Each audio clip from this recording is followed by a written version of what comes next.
Well, what is going on, everybody? Welcome, everybody, into the Overreaction Buffalo Postgame Show on a special night, Sunday night. Postgame was Saturday. Brought to you by the Market Dominator team on the Buffalo Rumblings Vidcast Network, presented by Picasso's Pizza. Treat yourself to the most flavorful pizza on game day. Picasso's. We are Buffalo Pizza, shipping local and nationwide. Order online at picassospizza.net. I am the voice of the Overreaction Buffalo Post Game Show. My name is Joe Miller, and you can find me, as always, on Twitter at Joe Miller Wired. If you're not on Twitter yet, I don't know what you're waiting for. I honestly don't know. Yeah, I mean, there's a pretty cool community over there that's not Facebook. I left Facebook some time ago. Not left completely. I don't really post there too much. It's just a weird place. So as I noodle with my camera here real quick.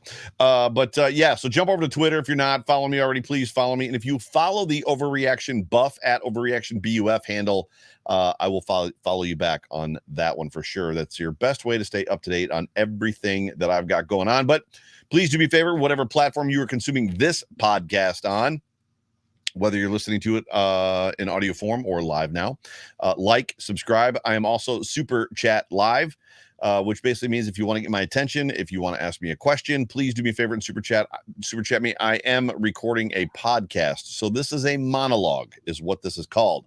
So do me a favor. If you want to get my attention, if you want to be a part of the show, please super chat me. Victory Monday is upon us. It is officially Victory Sunday, but Victory Monday is upon us. Happy Victory Monday to you, Bills Mafia, and to only you, Bills Mafia. Wildest Dreams Land, my fam.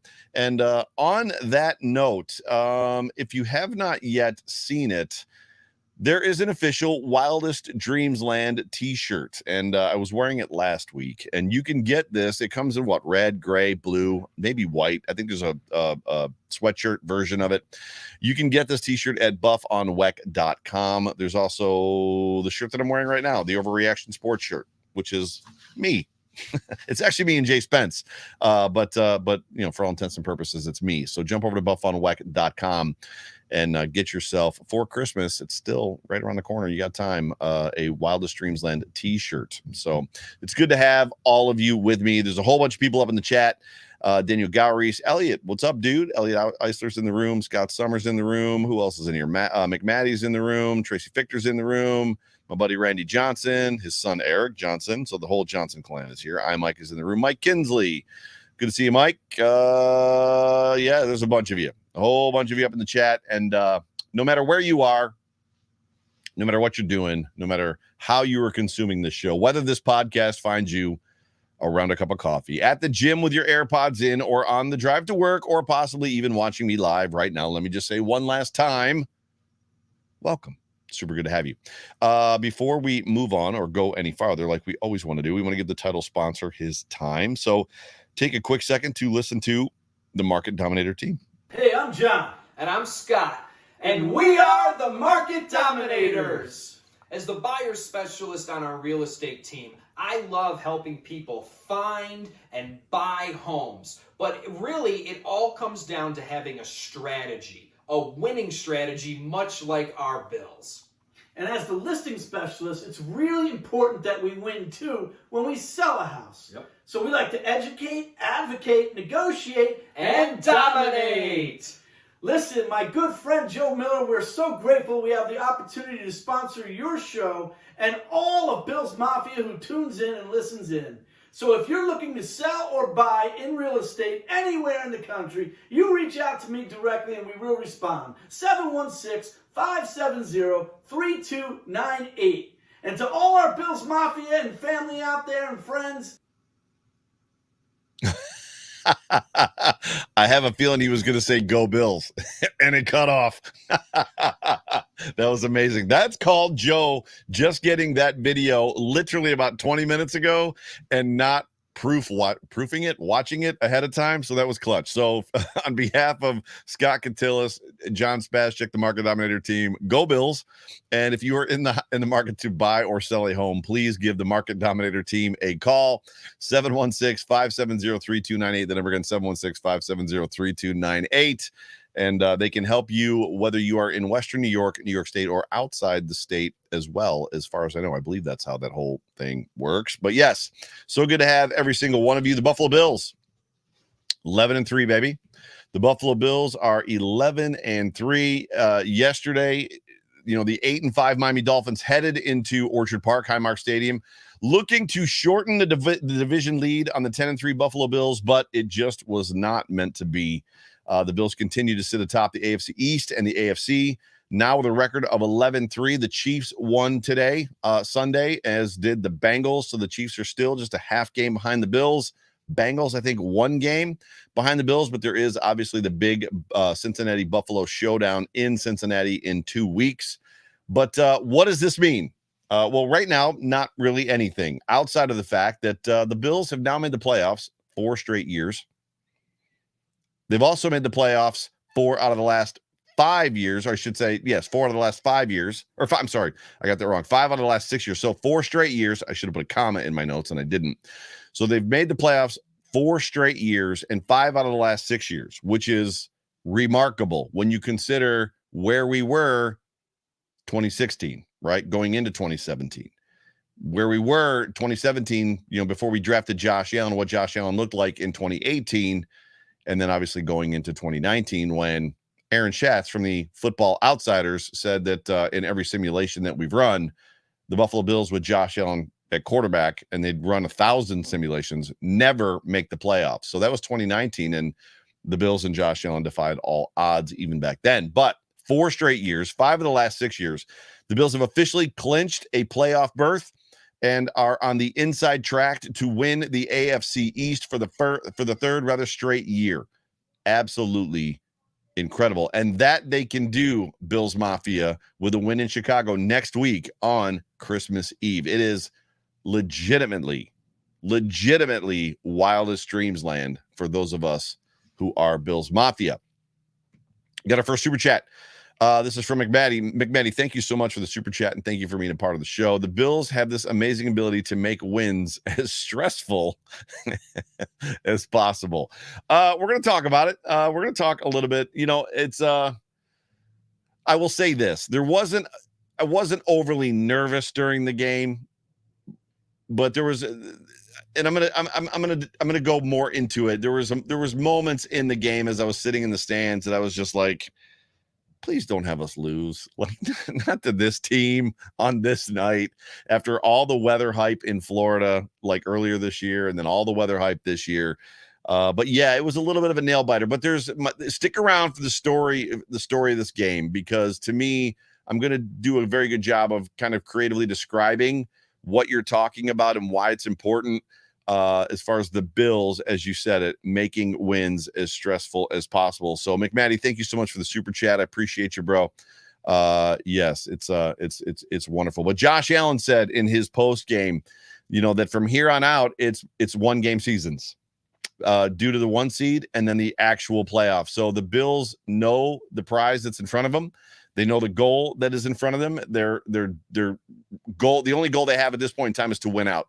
And the reason to win out is to effectively get the number 1 seed, get yourself a first round bye, and then make the road to the playoffs, go through Buffalo. Now, if the Kansas City Chiefs falter, and then we will just assume that the Bengals faltered as well because the Bills beat the Bengals in Cincinnati, it provides the Bills a little bit of a cushion. However, you can't just assume Saturday next week that they're going to have a cushion. So for them, 1 game seasons. And oh, by the way, they play the Chicago Bears next week, which, if Justin Fields is healthy, somebody actually tweeted or texted me earlier and was like, can you imagine Justin Fields against this tackling defense? And I was like, no, and I don't want to imagine it yet. Can I just get to Victory Monday and enjoy the beginning of my week watching all the highlight shows and Good Morning Football and all that good stuff? But yes, to Josh's well-stated point, 1 game seasons from here on out. due to the 1 seed, and then literally actual 1-game seasons in the playoffs. So what an exciting day it was yesterday. What an exciting time to be a Bills fan. There's a really weird noise coming from my upstairs. My wife is cooking, and I think she's prepping for Christmas dinners and stuff like that. So I think she's got the blender going. And it about vibrated me out of my studio down here. But man, this game, when you think about this football game, what a weird weather day. What an absolute weird. It's almost like Western New Yorkers, Bills Mafia, the national media kind of got soft recently. Yeah, there was some snow on Friday, lake effect, and they were predicting it early in the week, and people were like, what's going to happen? Is it going to be 4 inches? Is it going to be 7? And 4 to 7 quickly turned into 7 to 12, and 7 to 12 quickly turned into 12 to 24. And the NFL started getting, there was national media guy, or not national media guys, and even local media guys on Twitter complaining about, the fact that they're having this football game on Saturday and they're not moving it, and people got to travel in and travel out. And it's just weird. It's weird to me how soft we have gotten when you think about this. Now, look, I enjoy the home field advantage that is the weather that we get. And the reality is if you're doing this properly and you're going to these games dressed right, there was some dude there in shorts at this football game.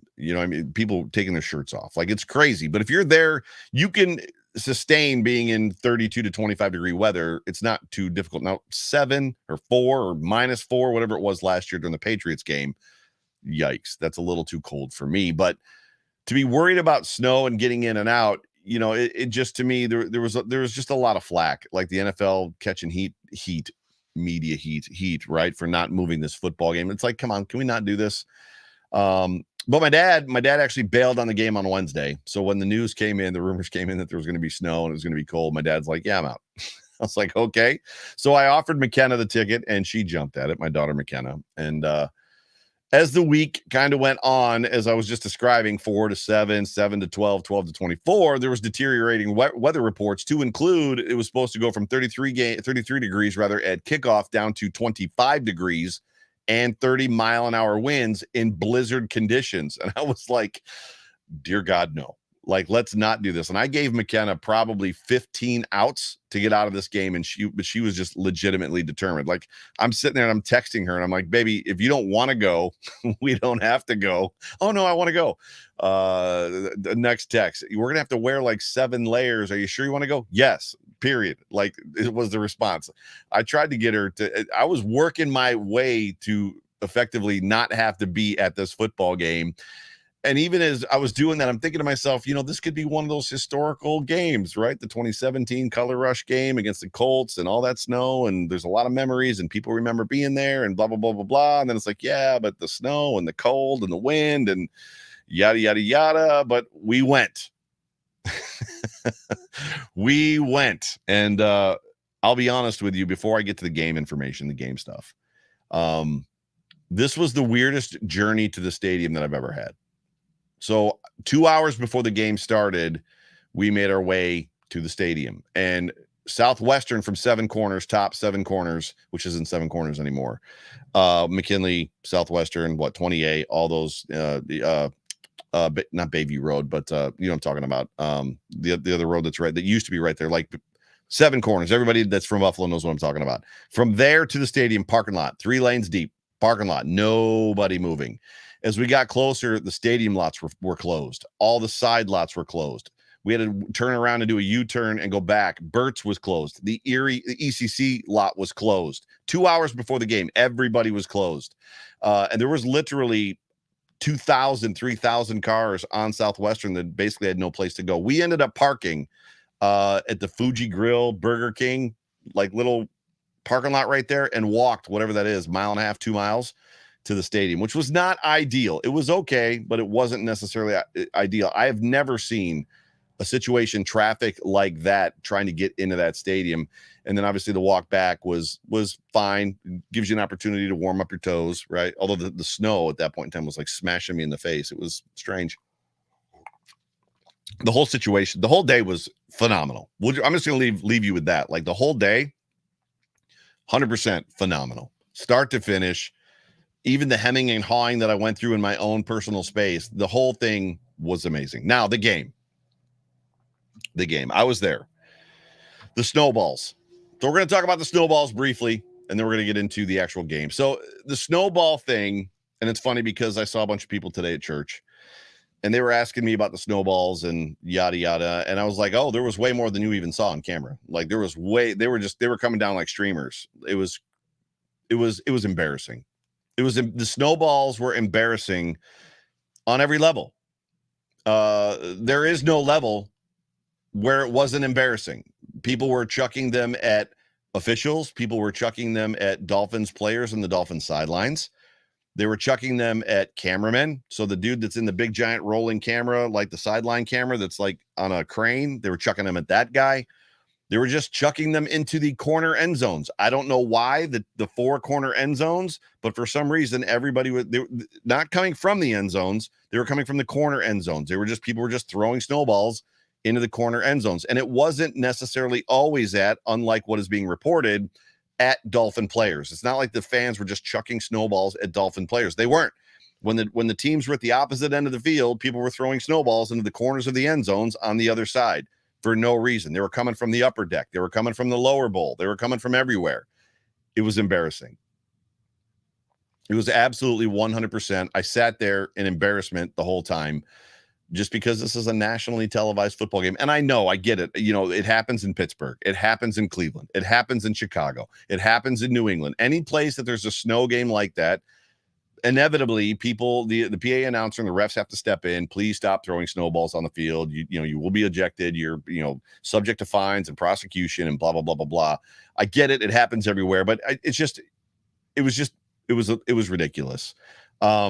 And the Buffalo Bills get made fun of a lot. This organization over the years has gotten made fun of, about, well, if it snows, wait for the call out, ha, ha, ha, because the Bills are going to ask, to pay people $10 or $15 an hour to go down and shovel. This is why. So the next time you're one of the people that pipe up about the Bills and make fun of them for like having people go down to the stadium and shovel at 6 o'clock in the morning, this is why the Bills do that, to get the snow out of the stands for this reason. So people can't chuck snowballs onto the football field. It's why they do it. The PA person, the dude on the PA, asked several times for people to stop throwing snowballs. The refs, obviously, as you know, threatened penalties. They stopped the game. It wasn't really a game delay. They stopped the game for about 35 seconds. But the problem with the whole idea of the referee stopping the game and forcing a penalty upon the Bills, unsportsmanlike conduct penalty on the fans against the Bills, is how do you know that those weren't Dolphin fans? And I'm not saying that all the snowballs. So I'm not saying that every snowball came from a Dolphin fan, but the snowball that comes and puts it over the top, the snowball that is like the one that makes a referee throw a flag, the snowballs being thrown at cameramen, the snowballs being thrown in the corner of the end zones. There were snowballs being thrown at Bills players in this football game. How do we know that they're only Bills fans doing that? So why are the Bills the ones being penalized? I don't know. At the end of the day, it's just not, it's not great, the whole entire situation. And I'm going to pivot now to Mike McDaniel. And Mike McDaniel in his post-game press conference said it got to a point of level of concern for his players, as he didn't want them to be hit, or he was afraid they were going to be hit by ice balls. Now, if you are from the North, if you're from Buffalo, there is a significant difference between a snowball, right, and an ice ball. When the Bills scored touchdowns and you saw the powder flying up into the air, right? The whole LeBron James powder move, and we've seen it happen all over stadiums, New England, here, whatever, and they're throwing the powder.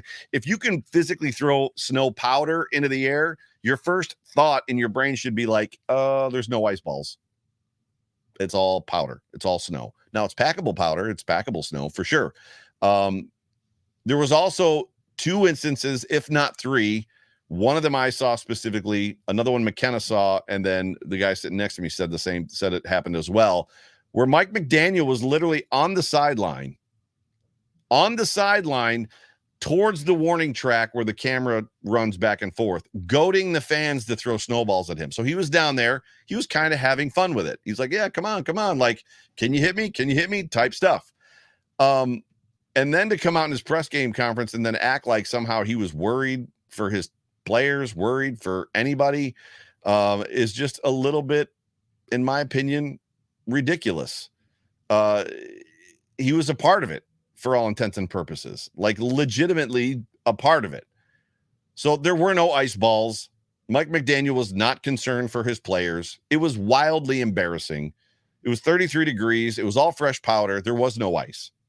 This is where the rubber meets the road. And then I'm going to get into the actual game, right? Because we're already getting deep into this thing. It's unfortunate that at every football game, at every football stadium, and this is not a Bills Mafia thing, it's unfortunate that every game, baseball, football, hockey, you name it, to varying degrees, there are idiots who attend these football games. There's idiots that attend these events. I'm going to say the word a third time. Idiots who attend. And if you're listening to me right now and you were throwing snowballs onto the field in this game last night and you thought it was fun, I'm talking to you. You're the idiot. You are the idiot. And I just want to say thank you for embarrassing the rest of us, not only the rest of us that were in the stadium, but Bills Mafia across the nation. You're the idiot that embarrassed all of us. And if that makes you mad at me, I don't care, because it was ridiculous. So I don't scold or scorn or whatever fans, listeners, or anything else like that much, but this is a moment that the wooden spoon probably needs to be brought out. I don't understand how they didn't do a better job of finding the people through. They could have literally just focused the camera in the corner end zones, and because the veracity that the snowballs were coming in, and literally just that guy, that girl, that person, this whatever, and just taking it from the game. But for whatever reason, they didn't. And you might think I'm blowing it out of proportion. I don't. I was in the stadium. It was embarrassing. And people came up to me today and they were like, oh my gosh, it was so embarrassing seeing all those snowballs being thrown at the field. I haven't watched the first half back yet. I've watched the second half back. So tomorrow when I get to watch it back, I'll get a better feel for what the broadcast team said. They were awful as well, but that's a whole different conversation. But yeah, so I digress. I'm going to move on. So I don't want to waste too much time there. So in this football game, it was a great football game. It was an absolute wonderful game. The Dolphins made plays, the Bills made plays. You got, a Waddle touchdown. You got a Tyreek Hill touchdown in this football game. Mostert was running like crazy, and just like the week before, was leaving just a wake of Bills defenders in his path that couldn't seemingly tackle him. I don't have a count. I might do this tomorrow in my rewatch. I might go back and count how many times or how many plays Mostert or Ahmed were touched, tried to be tackled in the backfield, and they ended up getting 4, 5, 10, 67 yards after being contacted in the backfield. The Dolphins made a lot of plays in this game. They did not come out seemingly afraid of the weather. The weather, I would say, was probably a little bit on their side. 32 degrees, no snow, no wind. It was mild. We sat in the stands and it was warm. I mean, warm by warm standards when you're, in snow pants and jeans. And I think I had a pair of shorts on, and then snow boots, and then a t-shirt, sweatshirt, thermal shirt, starter jacket, you name it, knit cap, scarf. I mean, I was warm. It wasn't necessarily cold. So when you consider the Dolphins being there and the weather just a bit of wind would have changed the whole aspect of that game, in my opinion, for the Dolphins in the first 3 quarters. If the wind had been there 15 miles an hour, because when the wind did start to blow in the fourth quarter, it was bitey. It bit your cheeks a little bit. But great. It was a great game, aided by the fact that the Dolphins made plays. And when you talk about football, you want it to be competitive, don't you? I think you want it to be I don't think you want every team the Bills face to just lay down, or somehow the Bills to beat them by 25 points. You want to be entertained in some aspect, right? You want to be stressed. You want to root the team on, both on offense and defense. But having said that, the Bills were in control the entire first half. You got the Quentin Morris TD was beautiful. Just the way that the throw that Josh made on that touchdown and the catch that he made. Nyheim Hines, that touchdown actually happened directly away from me, so I could see that corner of the end zone. So when Josh turned, I could see Nyheim Hines clear, and I literally said, Nyheim Hines is wide open, like touchdown, and Josh flipped him the ball. That was a wonderful touchdown to Nyheim Hines.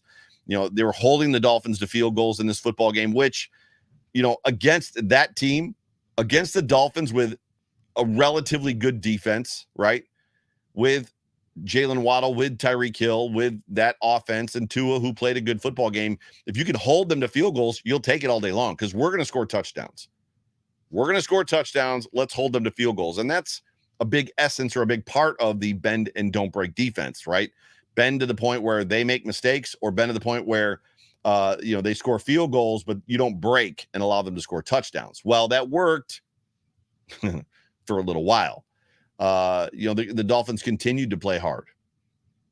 And by a lot of that, I mean, at times the Bills continued to let them run the ball all over them and kind of stay in the game.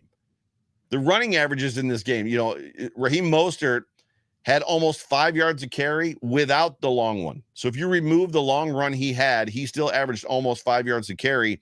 And that doesn't include taking out all the no gain and short gain runs that he had in the fourth quarter. That Ahmed kid averaged 7.2 yards per carry. It was almost at times like the Bills didn't even expect them to run the football. You're in a football game in the weather, 32 degrees, the whole week, snow is expected. The whole entire week, everybody went into this game expecting blizzard conditions. The freaking head coach of the Miami, Florida Dolphins is at his last team practice wearing a t-shirt that says, "I wish it were colder." They cranked the air conditioning down to 55 degrees or something like that. And the Bills defense didn't expect the Dolphins to run the football. Maybe they did expect it, but I don't think you can sit there with me and say, "Oh no, I thought they bottled up the run just fine. I thought it was great. I thought they played the run perfectly." There were obvious run situations where it was just like, what is happening? Legitimately, how do you not realize that they're going to run the football here? And they're ripping off 10-yard runs, 12-yard runs, 8-yard runs, 7-yard runs. The one good thing that I did see from the Dolphins offense was the naked boots. The naked boots that they put Tua on were clever. They were well timed. They were well done. And, Tua seemed to thrive off of them. Now, I haven't seen a bunch of naked boots from Tua and this Dolphins offense in the past. It doesn't mean they have been doing it or haven't been doing it. It just means that I'm not used to seeing it. So the question, there's ways to defend those naked boots when your name is not Josh Allen. So defenses will adjust to that. But it was amazing to me as well that the Bills didn't cover the middle of the field. They basically just went in there with, "I know we have a book on how to beat you," from the 49ers and from the Chargers. In a situation of the 49ers wrote a book, the Chargers put a period at the end of the book and made the book even stronger. But you know what? We're not going to play press man necessarily. We're going to give you the middle of the field. We're not going to stop the run. And by God, it worked. It absolutely 100% worked. It's not the way that I would want to win this football game, but it worked. Considering the circumstances, the weather, the defense he was playing, the crowd, the situations, Tua played well. Again, he was accurate. That's what I'm going to say. So he was accurate. He was decisive.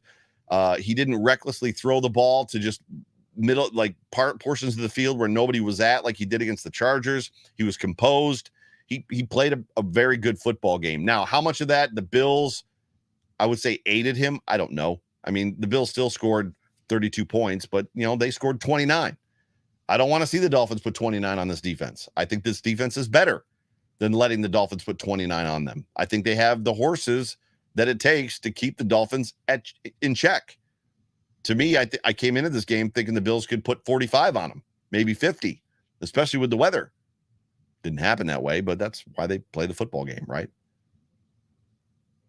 But after the touchdown to Cook at the end of the half, you just felt like all that to say this, even with all that stuff I'm talking about, the Bills were in control that first half. You just felt like the Bills were firmly in control. And after that miracle touchdown, as time expired at the end of the first half, another one of those, just how does Josh Allen do this stuff?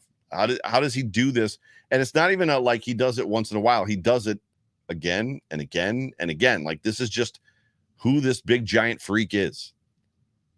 And it was funny to hear McDermott's post-game conference comments about how time was running out and had run out. And, Josh Allen threw that football, and had he missed that pass, that coach said that he was going to slash his tires in the parking lot or deflate them. He said he's going to deflate his tires in the parking lot.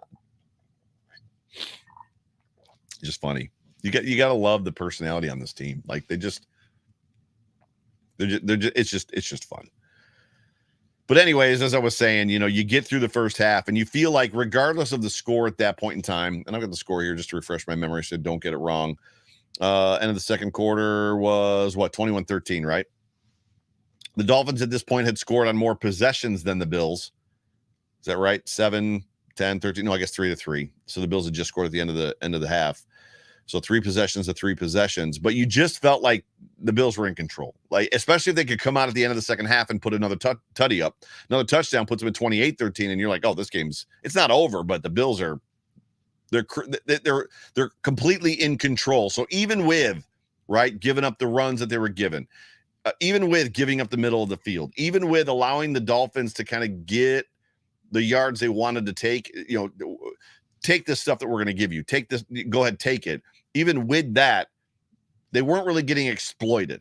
The Bills defense wasn't, right? And the offense was doing what the offense is supposed to do. All good stuff. And then the third quarter happened. Oh, the third quarter. It's funny because as soon as I said that, literally Roy Collins, this comment pops up. Our third quarter offense was awful. And then the third quarter happened.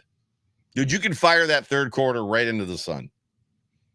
Mitch Moore. When I found out that I said earlier that I was not nervous. I did get nervous. The time that I got nervous during that football game was when we found out that when I looked down at the field, and I saw 77, I was like, wait a second. Why that's what you do, right? When you see a backup lineman on the field, you're like, wait. I know I just saw Deion Dawkins, and I know I just saw Spencer Brown. Why is 77 on the field? Why is Quisenberry on the field? So I'm doing the math in my head. I'm like, Ryan Bates is out. I see Van Roten is still on the. Oh no, Mitch Morse is hurt. That was legitimately when I got nervous. Mitch Morse just brings an element. If you get the opportunity to watch this game back, watch the first half of this game when Morse is like looking to find guys to clear blocks on. Literally just looking for contact off to Josh's left or Josh's right. So he makes his block, finishes that one, and then streaks across the other side and like wipes out another guy. Mitch Morse is just he's just a different dude when it comes to this. And this offense is notably different when Mitch Morse is not in the game. They're especially notably different when Van Roten is the center and not Ryan Bates. So you've got a drop off between Mitch Morse and Ryan Bates. And then Van Roten, who, I'm not saying I want him off my team. Van Roten is actually a really good guard. I mean, there was mishandled snaps again. There's just stuff that I don't want from a Van Roten centered football team. So I got a little bit nervous when Mitch Morse got injured. But like I said, you could fire that third quarter straight into the sun. Penalties, the strip sack, defensive errors. The Bills in the third quarter of this football game hurt themselves a bunch. Stefon Diggs came up limp. It looked like his hip.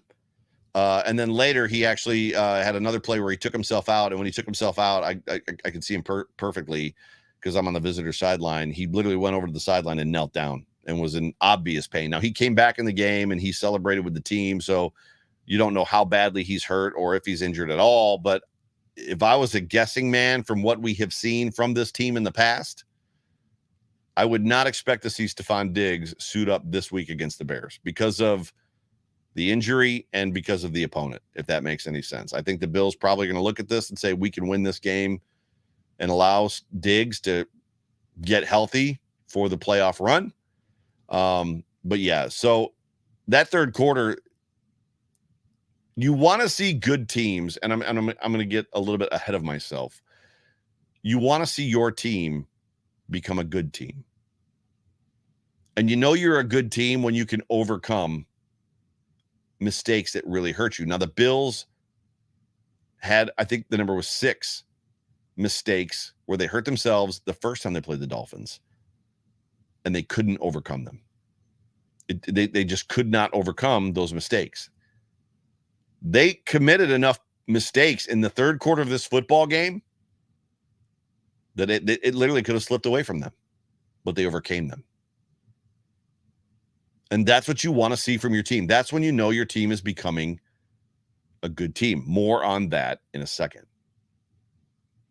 So as the third quarter's going on, and I'm like, what is happening? What is happening? The Dolphins have had the ball for the entire third quarter. Penalty after, like, we had that one drive where it was just like penalty, sack, penalty. Like, it was just crazy. I exaggerated there. It's true. But you know what I'm talking about. I just kept looking up at the sky. Like, literally. Third quarter late, I'm looking up at the sky and I'm like, when is the snow going to show up? For the love of everything holy, when is the snow going to show up? I mean, don't get me wrong. As I said earlier, I was glad up to that point that it had not snowed, because I was sitting there late in the third quarter and I was warm. It wasn't windy. Bills were playing well. I mean, they were losing at that point in time, but they were playing well. I was fine. Wasn't cold in the stadium. But it just felt like the Bills needed an assist. You know what I'm talking about? Like, they needed that over the top against the Dolphins assist. And then the wonderful white stuff started falling, and the Dolphins folded like a chair. The Dolphins folded like a chair as the Bills just began to line up and play smash mouth football. It was a thing of beauty. I literally looked at McKenna and I was like, this is just good old fashioned football right now. Like, they were just lining up and running the ball at will. And when they needed to make a throw, they made a throw. McKenna looks back and she's like, why can't they do this all the time? I was like, why can't they, McKenna? Why can't they? It was almost a role reversal where the Bills should have been completely clued in that the Dolphins early were going to run the crap out of the football based on what the expectations were for the weather, and couldn't stop them, to now the Dolphins, the script flipped. The Dolphins turned into the team that couldn't stop the Bills, regardless of the fact that they knew that they were going to run the football. And the Dolphins started throwing the football in the snow instead of running the football. It was just a weird situation. It was a weird game. And then Josh Allen, the North American Yeti, put a pin in that one. The North American Yeti that is Josh Allen rips off a whole bunch of runs, and then the backbreaker, the crushing run. And then you just can't say enough about I can't remember the dude's name on the Dolphins that blew up McKenzie for that pass interference. It was a poorly officiated game overall. Josh had a grounding penalty that did not get called. There were several pass interferences or illegal contacts early on the Bills that did not get called. There was just a lot of stuff. And then clearly they were calling holding penalties on the Bills offensive lineman Roger Saffold over and over and over again. And like, the Dolphins didn't really have any holding penalties called on them. It was a poorly officiated football game. It just is. It is what it is. But the way that it ended was awesome to see the crowd there the whole game. The crowd was into it the whole game. There was a point that somebody said that, like, I can hear a pin drop. You couldn't. The crowd was. There was a couple lulls, but it was never quiet in the stadium when the defense was on the field. But overall, it was a freaking fantastic football game. And, Victory Mondays are about beating divisional opponents. This is why we're here, right? This is what we want to do. We want to beat those teams that know us the best. And one of those teams legitimately is the Miami Dolphins. So here the Bills sit at 11-3 in firm control, firm grasp on their destiny. Still a huge lead for the AFC East. They're going to win the AFC East. They're going to be AFC East champions for the third year in a row. And the number one seed, if they can just handle their business, the number one seed is theirs. So let's take a real quick moment to talk about the Western New York Beer Trail. A brand new 2023 Trail Pass from Western New York Beer Trail is now available. The 2023 Pass is bigger and better than ever, and there's no better time to get ready for next year than right here, right now. The new pass features 53, I almost said 73, 53 area breweries, cideries, meaderies, and beer bars all over Western New York, while almost every stop still offers the 2 half-price beers. With your pass, there are several other offers available from select locations, such as discounts on flights, food, and merchandise. You can save over $400 with all the offers in this book. Now, this book right here is what I'm talking about. This book that I just said you can save $400 on is only going to cost you $30. So what is the return on your $30 investment, especially if you are a craft beer lover in Western New York? If you're a craft beer lover and you don't have this book for $30, that's actually cheaper when I give you this code, and it's going to save you $400, I don't know what you're doing. Whatever you're doing, you're not doing it right. The 2023 Trail Pass and other beer trail items are available at our website, www.westernnewyork.com. Just click the shop tab. And now through November, right now, not through any time, currently, if you use the code, which is right here, the voice 15, you're going to save 15% off of your entire order. This is the perfect way to start your holiday shopping early and even get yourself a little something. We at Western New York Beer Trail are proud to support everything local, craft beer, small businesses, and local charities, and podcasts like mine. Watch for our meetups and fundraising events along the way. Western New York Beer Trail. Drink local, support local. We'll see you on the trail. That is the Western New York Beer Trail, and I appreciate Tom a lot. So he's a good dude, good partner for this show. Story of this football game. We're getting close to being at the end here, guys. Story of this game. Great teams, as we talked about, do things, right? You want your team to do things that effectively point them in a direction or point you in a direction to begin to know that they're a good team or a great football team. One of those things is imposing their will on people. Great teams also win games when they have inflicted wounds. There's a lot of conversation about the Bills in 20 and 2021. We've had them where, the Bills are now the hunted, blah, blah, blah, blah, blah. What does that mean? I don't think the Buffalo Bills were anywhere near quite the hunted as they are now. I think there's an aspect. You go back to like 2020 and the Bills are now the hunted, and like Robert Saleh called Josh Allen, like, what do you call it? Like a Cam Newton prototype. He's kind of like a Cam Newton. You know what I mean? Blah, blah, blah. It's like, have you watched football? Because Josh Allen is not Cam Newton, not even close. He's better, a lot better than Cam Newton. Everybody knows the Buffalo Bills at this point. You're in a situation when you look at Von Miller, right? You look at Von Miller, who came to Buffalo, and he makes the comment, I watched all the Bills games. So when he was a Ram, he was watching the Bills games. These players are watching the Bills play. These players on other teams want to play against the Buffalo Bills, and they want to show out when they play against the Bills. And they want to beat the best. They want to beat the Bills. The Bills are far more the hunted now than they ever have been. Ever have been. Teams literally bring their best games. And I know we hear that a lot, and it's hard because for us, it just looks like the Bills aren't playing well. Well, I know that you're telling me that other teams are bringing their best game against the Bills, but I think the Bills just aren't playing well. I think Ken Dorsey's not calling a good football game. I think that, Tremaine Edmonds isn't playing as well. I think we missed Micah Hyde. Well, a big part of that is the matchup. A big part of that is the game plan. A big part of that is the players on the opposite side of the field and their dedication to the game plan that they've got in front of them and how they're going to execute it and how they're going to execute and match up against this Bills team. Are they going to come in chest puffed out and ready for the fight, or are they going to fold like a chair? And generally speaking, people are up for the challenge when it comes to this Bills team. Now, that doesn't mean that they don't make mistakes, the Bills. Doesn't mean that they don't have an issue with tackling. They clearly do. It doesn't mean that they don't go through offensive lulls at times. They do that as well.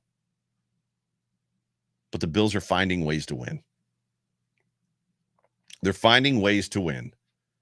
And to me, that is the most important thing. But more than that, and literally the story of this football game, and it's almost the story of every football game, this football team offensively is unstoppable inside 2 minutes. Unstoppable inside 2 minutes. When they need it, When the Bills offense needs it most, they're unstoppable. And it's been that way since the Chiefs game last year, when they did it twice inside 2 minutes. But when you take all of this conversation and this narrative and you wrap it up in a ball, right? You talk about we've hurt ourselves in this game. You talk about we've kept you in it. We didn't bury you. We didn't step on your throat. Maybe our game plan wasn't as good to match up against yours. We, for some reason, in a blizzard, expected blizzard, thought you were going to throw the ball 50 times and you didn't. You ran it a lot. We messed up. We mixed it up. You blocked us up. Whatever it is, and it's close, right? When we needed it, what did we do? The story of this football game, to me, is effectively what has become the identity of this football team. The Bills are 11-3. And I know that I've gotten yelled at live a couple times in the last couple weeks about being a little too quote-unquote negative or down in Bills wins, but there's always something to talk about. If there wasn't something to talk about, then I wouldn't be sitting here having these conversations with you guys. You wouldn't be listening. The Bills were waxing people 60-10 every game. You'd be like, there's nothing to listen to. The Bills are just really good. Why watch? Why listen? Why do anything? But what are they doing when they need it? What are they doing when their back is against the wall? What are they doing when it's not a double-digit win? What are they doing in a one-possession game? What are they doing when they're down late in the fourth, or late in the third quarter, early in the fourth quarter? What are they doing when it's a tie game, 29-29? Under 6 minutes left on the clock. The snow is falling. And the Dolphins punt the football back to you with, like I said, just under 6 minutes left in the clock. And you've got the ball on your 7-yard line. Especially after you just went straight down the field. You just went down the field to tie the game up. Your defense gives you the ball back. You get it back on the 7-yard line. Under 6 minutes, 29-29. Now's when you need it. What do the Bills do? They go right back down the field. They consume the entire clock. And they kick a game-winning field goal to further cement, establish, prove the point, put the period at the end of the sentence, cross the T, dot the I, that this is our division. We are the AFC East champions. And there's a reason that we are the reigning AFC East champions, and we are going to continue to be the AFC East champions. To me, that drive is not only the story of this game, but potentially you could go back in almost every Bills victory, I think, and find one of these drives. It's everything that you want to see. It epitomizes everything you want from your football team. And if they can do this, if they can continue to do this, continue to get healthy, continue to begin to figure things out where they're having some struggles, there's going to be a parade in this town someday. Hopefully next month sometime, or in 2 months sometime. Crazy. Let's real quick get to the Dude Awards. The Dude Awards. So on this show, we don't do arrow up, arrow down. We don't do thumbs up, thumbs down. We don't do buying stock, selling stock. We do the Dude Awards. So if somebody's played really, really well, we go, dude, great job, dude. You the man, dude. And if they did not play well, we go, dude, we got to talk, bro. Like, dude, bro, what's up? First Dude Award goes to Devin Singletary. I'm not going to lie to you when I tell you that, dude, thumbs up, dude. You did a great job, Devin. I was still a little bit nervous in the last two series as you were carrying the ball. The crowd was cheering for Devin, and I'm just sitting there going, hold on to the football. Hold on to the football. Please, God, hold on to the football.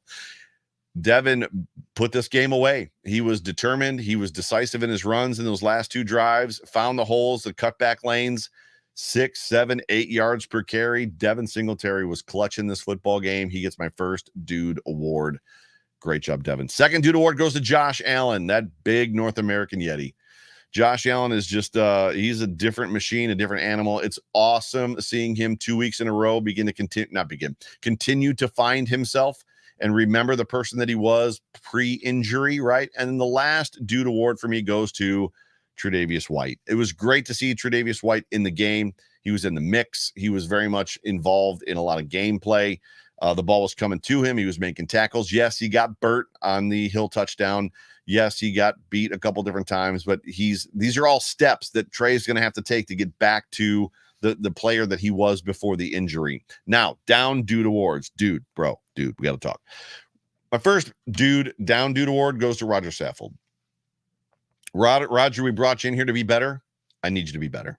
And this wasn't a John Fina situation where it's like, we had 60 snaps and you picked out the 2 that were bad. Roger did not play a good game in this. This wasn't a good game for Roger. I need Roger to be better. My next one, and I don't know who this falls on. I don't know if it falls on Leslie. I don't know if it falls on who, but whoever put this game plan together defensively, bad dude award. I did not like this defensive game plan at all. You did not block up the run or expect at all them to run the football. You didn't take away the middle of the field, and you did not play press man coverage against this offense, which they clearly have shown they struggle with badly. And it was cold outside, which is like kryptonite. Whoever put this game plan together and like gave it the seal of approval and the chef's kiss, this is the one. This is the game plan for us. As much as it worked, it almost didn't. But it worked. I know, but it almost didn't. Yeah, but Joe, it worked. Yeah, but it almost didn't. Had the snow not started falling and the Dolphins basically run for the tunnel once the snow started falling, I don't know that defensive game plan would have worked. Maybe it would have. And then my last down dude award, and you know what? Forgive me. It is what it is. My last down dude award goes to the Bills Mafia. And the reason that it goes to the Bills Mafia is we just need to be better than throwing snowballs on the football field. It just is what it is. So, yeah, that's where I'm at. Got to take a quick drink. Hang on. So we're going to wrap this show up.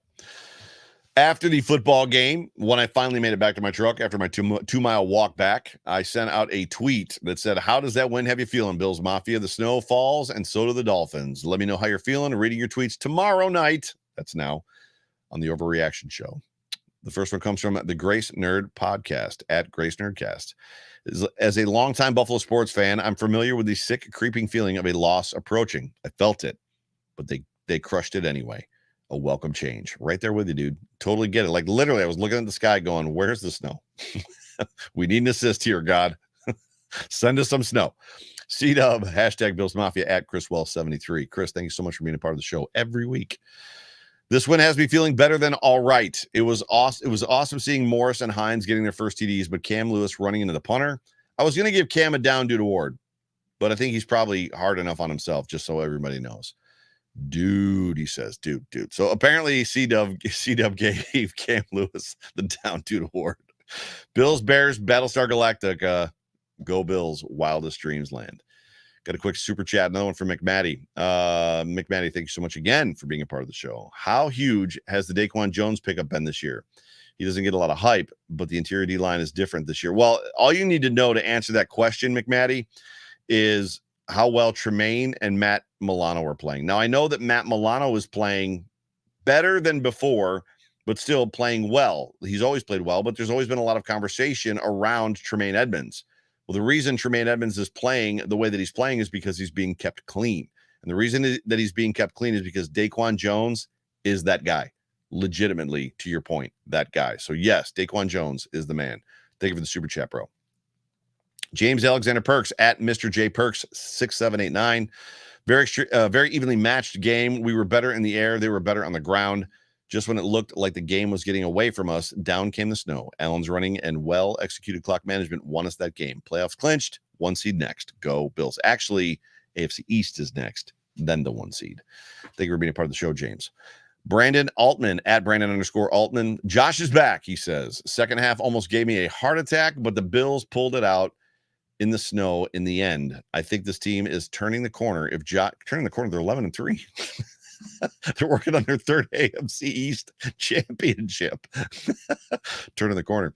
If Josh plays like he did in the first half, nobody can beat this team. Go Bills, wildest dreams land. Oh, got to retweet that one. Retweeting the wildest dreams land one. There wasn't one before that. Oh, there was one before that. C-Dub. Got it. Johnny O at JD 777-42869. What are even style points anymore. After Green Bay win, I was upset with their play. Now it seems almost every game since then has been similar, but just going to be happy that they won. That's all that matters in the NFL. Just win, baby. You were not wrong. Super Bowl LVII champs, my guy, Saxa Dave, all the way from the UK. Feeling like we're playoff bound and extremely thankful for Josh. Lots to be frustrated about, but life is too short. I'll just take the huge divisional win and enjoy Victory Sunday. Big dubs, baby. Go Bills. Bill S. at CRZY. Bill, this game was like the X-Men. Sometimes you need a storm to make the difference. Nice. Well-placed reference. Josh does Josh things, and that's why we won. Our defense looked bad at times, but held when needed. Playoffs, baby. Hashtag Go Bills. Love it. Tyler Wilson at LaBounty Barber 1. I know Poyer has a bad arm, but the whole defense needs to stop trying to do WCW shoulder block takedowns for tackles. That's well said, in my opinion, by the way. We have to wrap up for the tackle. Isn't that what we're all taught growing up? Yes, 100%. Bills Media 716 at Bills Media 716. Cashing in receipts with Dolphins fans this week as we speak. They were way too cocky since week 3. Josh played like an MVP tonight. Defense was shaky, obviously, but got some key stops. Takeaway Trey is all the way back. One more win locks up the division. Go Bills. Go Bills indeed. Karen at G-O-O. Go. I always want to say Goo. At Go Sabres Bills. Another stressful game, and Josh again carrying this team on his back for the W. Wildest Dreams Land. Go Bills. Bills Mafia. That's my QB. Norm Herm, got a couple more for you. At Norm_Herm, we threw everything we've got at him. Snowballs, Allen balls, whatever. Big dubs. Me Bang Drum, at Base Drum Rule. Josh is still a beast in spite of our O-line. Does Aaron Cromer even come to practice games? Is he even in Buffalo? There's been pressure in Josh's face all year, and it's not getting any better. I have some concern there. Jerry Tobin at Jerry Tobin 88. I'm hoping Singletary will receive a positive dude award for helping us finish strong in that last drive. What a wild game. Devin Singletary indeed did get my first dude award. Autumn at Autumn RE_sports. Thank God we won. That's it. That's the tweet. Thank God we won. Ronnie at Ronnie Eastham. They're making plays when plays need to be made and finding a way to win. This toughness will serve them well come playoff time. That's exactly what I said. That's exactly the point. Don't blink at KHAZMIC at Hasmick, K Hasmick. Josh Allen, amazing happens. Wildest Dreams Land. Retweet. Jeff Tang at Cowboy Law 68. This win sets the tone for a Super Bowl run. You're not wrong. I'm right there with you. Let's go, Bills. Last one I got for you is JBrow80 at JBrew38. What was Frazier's game plan for the Finns run game? Everyone knew they were going to run in the snow except the Bills defense. Allen is an alien. Go Bills. Go Bills indeed, JBrow. Ladies and gentlemen, those are the tweets. Those are your tweets. Those are how the Mafia are feeling. Now, this is what I've got. So, coming up tomorrow, this is going to post in podcast form also on the Overreaction Sports Network, which if you search in your podcast feed, Overreaction Sports, it'll pop up. I have Mafia Monday for you tomorrow. I've got Wake Up Wednesday on Wednesday and then Rapid Fire Friday. This past Friday, I had Matt Perino from Syracuse.com. Join me on the show as I threw 10 questions at Matt Perino. Jump back and listen to that if you get a chance. It was a great conversation, a great show. But be on the lookout for this show. And then obviously Mafia Monday as well, as I'm going to recap kind of what happened in the AFC East for the weekend. And then those tweets will be there as well. So, ladies and gentlemen, you have been tuned into the Overreaction Buffalo Postgame Show, brought to you by the Market Dominator team on the Buffalo Rumblings Vidcast Network. Thank you so much. You can find me on Twitter at Joe Miller Wired, because I'm the voice of this here show. And I love you guys, and I appreciate you guys. So do me a favor. Tell a friend. Retweet. Hashtag Wildest Dreams Land. Let's get the word out. Let's grow this thing. Let's get to the playoffs. Let's win the AFC East. Let's get the number 1 seed. Let's win the Super Bowl. Right? Doesn't that just sound like fun? Let's have a parade. Let's have a parade. For Buffalo Rumblings, for the Market Dominator team, for Tom over at Western New York Beer Trail, Joe Miller signing off. Next time I talk to you, it'll be Christmas. Crazy. Go Bills.